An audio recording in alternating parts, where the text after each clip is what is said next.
AJ Griffin, former 5-star recruit, Duke Blue Devil, and top 20 pick in the NBA draft, is reportedly seriously considering retiring from basketball at the age of 21. You don't see that every day, do you? No.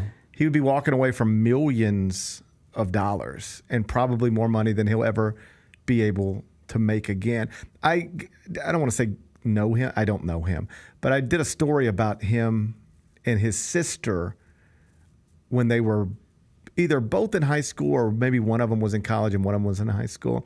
But I just thought it was interesting because there's this family. Father, of course, is Adrian Griffin, who was very briefly the coach of the Milwaukee Bucks this past year, got fired. Mm-hmm. Even though he had a good record, they fired him because it was like he seemed to have issues with some of the players and didn't seem to be going well, even if the record was okay. So they moved him. He's the dad. The kids, I thought this was interesting because I thought it was probably unprecedented, and now we know will probably never happen again.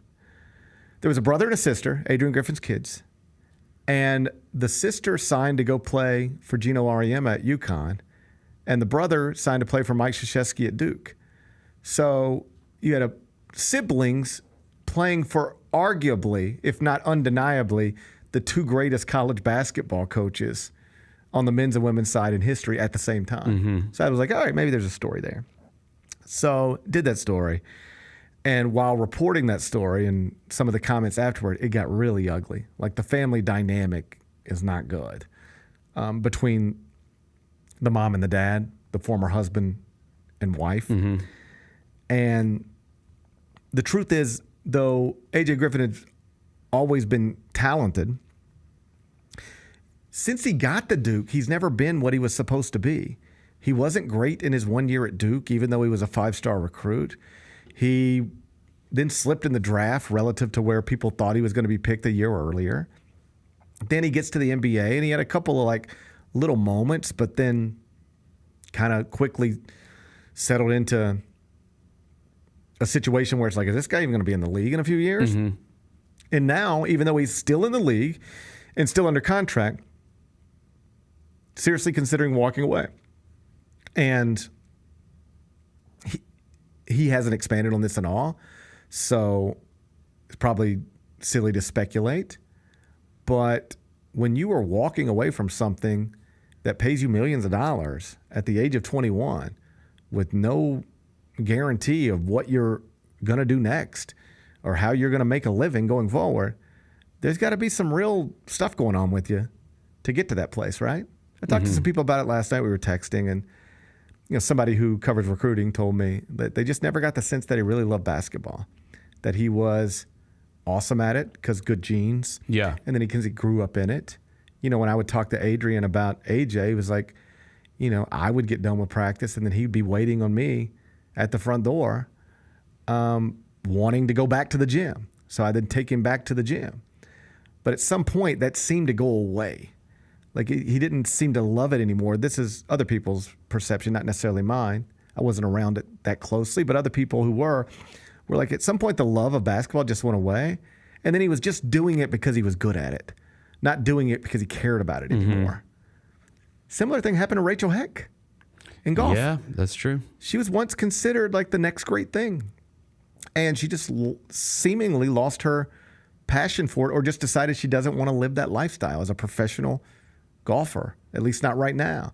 So she has, for the most part, walked away from the sport, even though she's awesome at it, and there could be a lucrative lifestyle attached to it. Maybe not the same lifestyle that's attached to, say, John Rahm or Roy McIlroy, but still, you can make a lot of money playing professional golf on the women's side, and she's just decided that she doesn't want to do that. It's very hard for, I think, most of us to understand how somebody could be so good at something and then just not want to do it. Think about most of us. We have basketball goals in our driveways, and we go out there and play. Even though we suck at it, nobody's paying us to do it. Mm-hmm. Or we go out to the golf course every weekend and spend real money and real time doing something, even though we're not good at it and nobody's paying us to do it. So then you look at somebody who is good at something and they could get paid to do it, and they say, but I don't want to do it anymore. Right. That's always interesting to me. Like, how do you reach that point? Very unusual, but AJ Griffin's not the first person to sort of reach a point earlier than most where he just says, I don't want to do this anymore. There is no precedent, though, for somebody leaving the sport at 21 for any period of time, any extended period of time, and then coming back and having a good career in the NBA. It's not. So if his idea is to step away for now and then come back later, he might be able to do it, but it's not something that's happened too often or even ever before. So it's just an unusual story. You just hope the young man's doing okay. Yeah. Because I imagine on some level something's not going okay if you get to the point where you want to walk away from this thing you're obviously gifted to do, and people are paying you quite literally millions of dollars to do it. And you say, I can't do it anymore. Something's got to be going on. Yeah. So whatever that is, I hope it gets better. The Gary Parrish Show, live weekdays at 10 a.m.